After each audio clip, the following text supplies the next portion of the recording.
What if the one thing standing between a child and danger was a dog who refused to walk away? Like this video if you believe some animals are born to protect. Share it with someone who knows that loyalty can come in four-legged form. Comment if a dog has ever watched over your family like a guardian angel. Subscribe for more true stories where fur and courage rewrite destinies. Sometimes the smallest hands reach for help, and the biggest hearts come with paws. This is one of those stories. The wind howled against the old farmhouse, rattling loose shutters like warning signs no one was reading. 10-year-old Clara sat cross-legged on her creaky bed, drawing swirls on a fogged-up window pane. Outside, the fields were empty, except for him. A German shepherd, broad-chested, amber-eyed, motionless. He stood at the edge of the wheat field, half shrouded in early evening fog, watching, not menacing, not lost, just there. Clara didn't scream, didn't run to tell her grandparents. She simply whispered, "You came back, didn't you?" Because somehow, though she didn't know how, she felt like she'd seen him before. Maybe not in real life, but in a dream, or a memory too old for 10 years. She pressed her hand to the glass, and the shepherd lifted his paw, matching her perfectly. She didn't know his name, didn't know his story. Only this: he wasn't a stray. He was waiting, and whatever he was here for had just begun. Clara had always been a listener. When she was 4, she told her teacher that the janitor cried during lunch breaks. At 6, she stopped her cousin from going into a stranger's car because, she said, his voice didn't match his smile. Her parents called her sensitive. Doctors suggested borderline auditory hallucinations. Her grandmother just called it intuition. Clara didn't speak much, but she listened to everything. The creak in the floorboards when someone lied, the shift in breath when someone was afraid. And now she could feel the shepherd outside even when she wasn't looking. She knew things other kids didn't. Like when her neighbor's cat had only hours left. Like when her grandfather was hiding a diagnosis. But no one listened to Clara. They patted her head and changed the subject. Until now. Until a dog showed up without a word, but somehow knew everything. And Clara, for the first time in her life, felt understood. Clara had come to live with her grandparents after her parents' accident. Everyone said it was a blessing she survived, that the fire hadn't touched her room, that she was lucky. She didn't feel lucky. The farmhouse was old, the rooms cold, the nights too quiet. Her grandparents tried, but they didn't understand her silence, or why she didn't sleep, or why she kept asking if the man in the fire had been caught. There was no man, they said, just a faulty wire. But Clara remembered different. She remembered a shadow, a voice, breath that smelled like gasoline. No one believed her, so she stopped talking and waited for the truth to return in whatever form it came. It came with pause. It started with a whimper, low, mournful, almost like wind. But Clara knew the difference. She sat upright in bed, heart pounding. The shepherd was back. This time, not at the field. Closer, right under her window, whining, pacing. Then, a scream. Sharp, human, from the woods behind the barn. Clara bolted from her room, barefoot, breathless. Her flashlight bounced wildly as she ran outside. "Hello?" she called, voice cracking. "Is someone there?" The shepherd was already gone, his silhouette disappearing into the trees.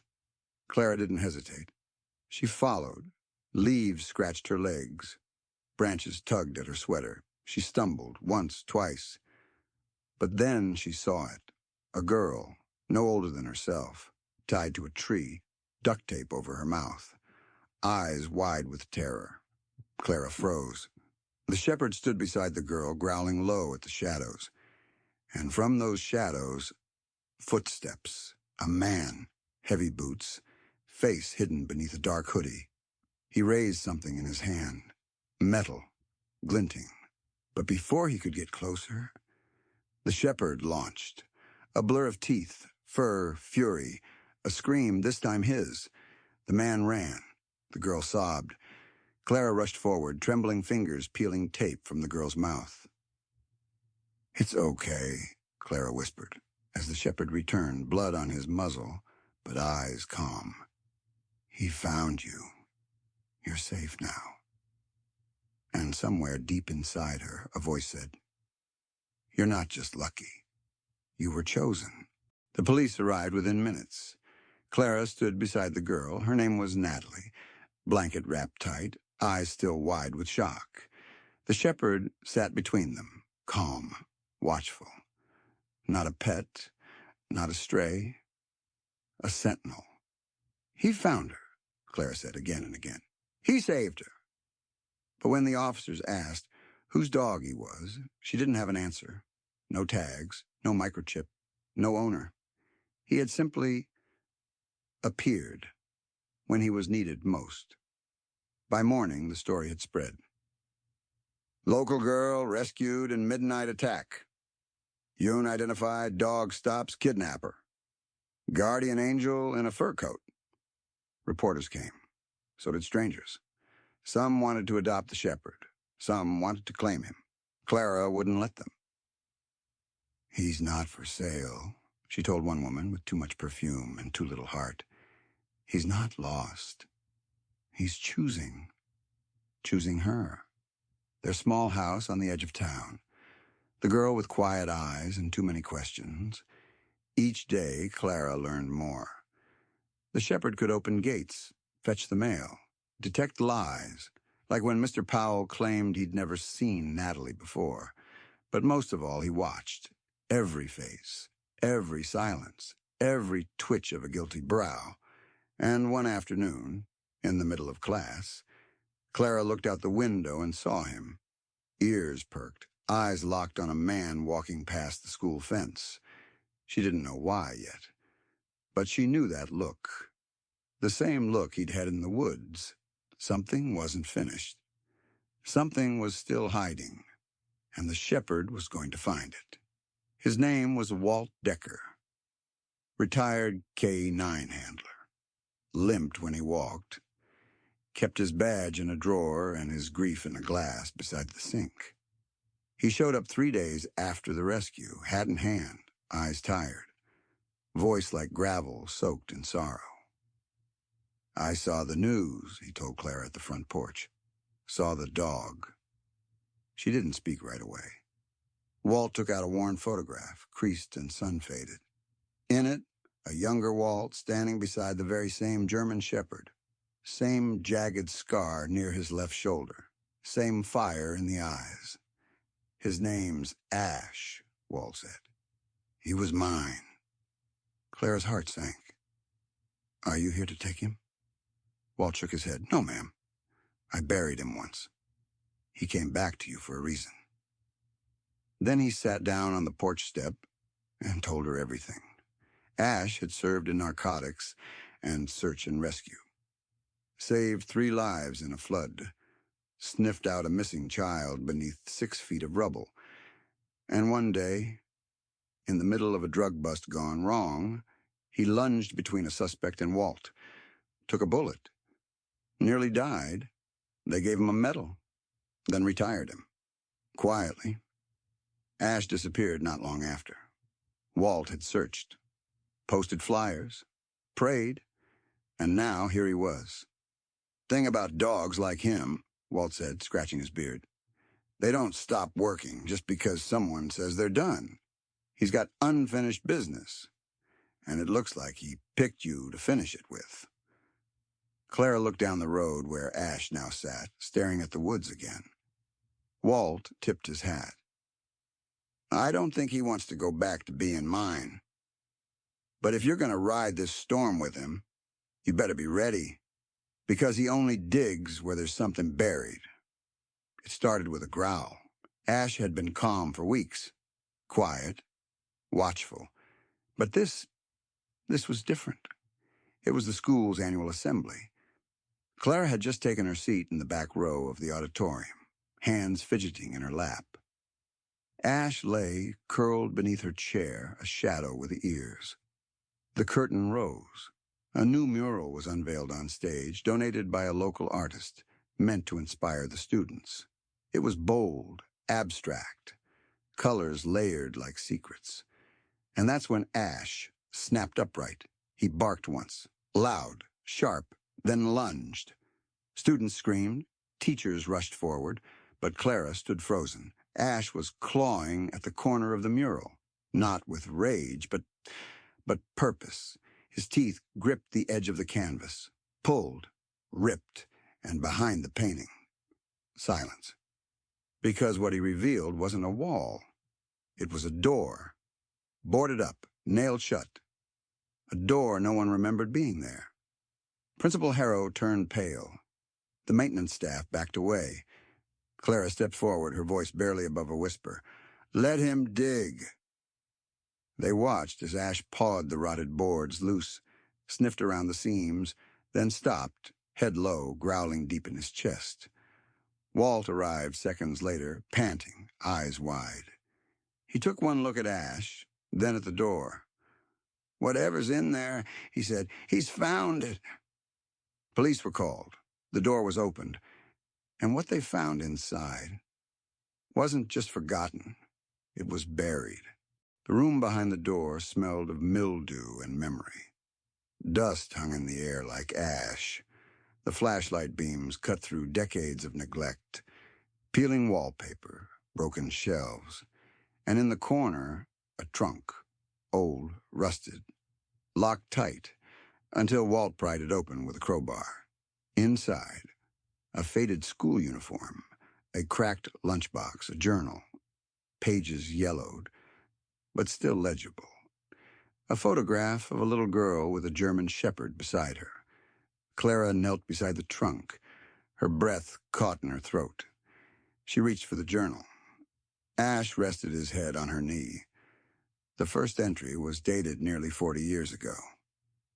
"No one believes me when I say Mr. Harrow watches us too closely, that he stays late for no reason. But I saw him follow Ellie into the storage room after class. She didn't come out for hours. And when I asked, he told me I imagined it." More pages followed. Detailed accounts, names, dates. At the bottom of the trunk, a tiny silver badge. Dog tag-sized. "Shadow, K9 unit." Walt knelt beside Clara. "That was his partner," he whispered. "He went missing during a case. They said he ran away." Clara's fingers trembled as she traced the name on the tag. Ash nuzzled the tag gently. A low whimper escaped him. Recognition. They weren't just uncovering a crime. They were unearthing a silence that had swallowed generations. The painting, the door, the journal, all pieces of a truth someone tried desperately to bury. And it was a German shepherd, again, who refused to let that truth stay hidden. Clara turned to Walt. "We have to tell them, all of it." He nodded. And for the first time in years, his voice didn't shake when he said, "We will." The town didn't sleep that night. The police were called. The journal was handed over. The painting, carefully preserved, was taken down, revealing a rot behind beauty, lies behind legacy. But it was what the journal confirmed that shook the foundations of Briar Hollow Elementary. A teacher once honored had been a predator, covered, protected, then quietly retired. The children who tried to speak had been labeled troubled, emotional, unreliable, until now. Now they were being listened to. Walt stood outside the old school, eyes fixed on the horizon as the morning sun lit the rooftops. He held the badge in one hand, the journal in the other. Clara stood beside him, Ash sitting patiently at her feet, his posture alert but calm. They had done it. Not alone, but together. Clara felt something shift inside her, not just relief, but pride. She had faced fear, confronted history, and honored voices long silenced.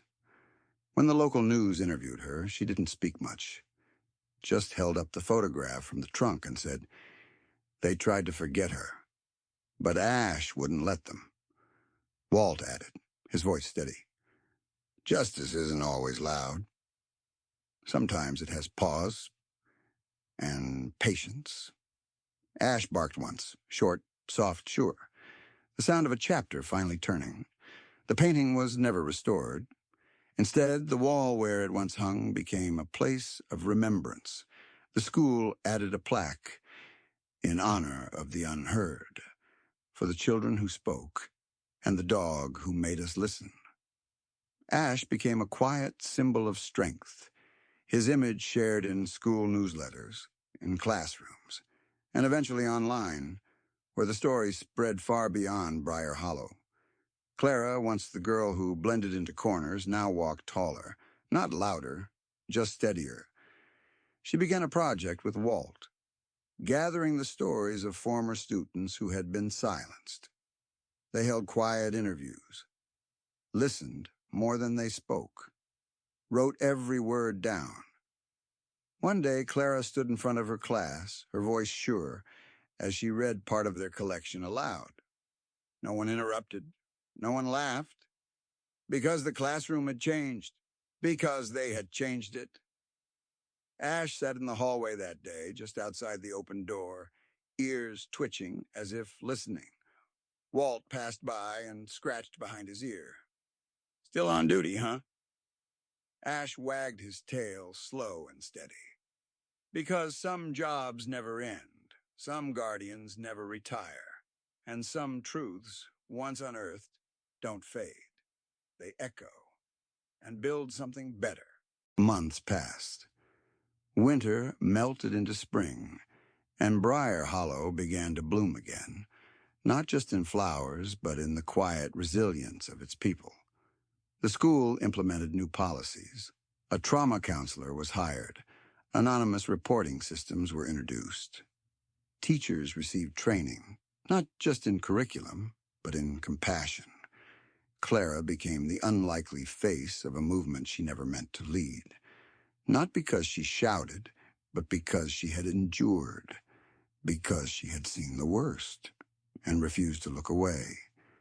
Ash remained by her side, at school drop-offs, in courtroom halls, at community gatherings where survivors shared their stories, some for the first time in decades. One evening, Walt found Clara on the old swing in the backyard, Ash curled at her feet. She was staring at the sunset, her arms wrapped around her knees. "You okay, kid?" She nodded slowly. "It still hurts, but it's not all I feel anymore." Walt sat beside her. They didn't speak for a while, because sometimes healing didn't need words, just presence. Ash lifted his head, ears alert to something distant, a bird call, a breeze, a memory. And Clara whispered, "He never left me, you know?" "Not really." Walt smiled. "I know. Because even the deepest wounds can become places where strength takes root. And even in the ruins of silence, voices can rise again." The mural at Briar Hollow Elementary was never painted over. Instead, beneath the corner where Ash had ripped the canvas, a new plaque was placed. Simple, honest, in honor of truth uncovered and the courage to face it. Clara's drawing, once torn and crumpled, was redone by the town's local artist. It showed a young girl and a German shepherd standing before a tree, its roots tangled in the dark, but its branches stretched wide into the light. Behind them, shadowy figures faded into transparency, while others emerged hand in hand, holding lanterns of hope. People stopped to look. Some smiled, some cried. But no one ignored it anymore. Ash's old badge was mounted in a shadow box beside the mural, and next to it, Clara's letter, written in careful block letters. to anyone who's afraid to speak. You're not alone. You're not broken. You are worth protecting, just like Ash protected me. Years later, when Clara stood at that wall as a young woman, Ash still at her side, older now, but just as steady, she watched a new generation walk past it. They didn't see a painting. They saw a promise. That silence would never again mean safety for the wrong people. That truth, once spoken, had the power to heal. That a child's voice, no matter how small, could echo louder than fear. And that sometimes the heroes who save us walk on four legs,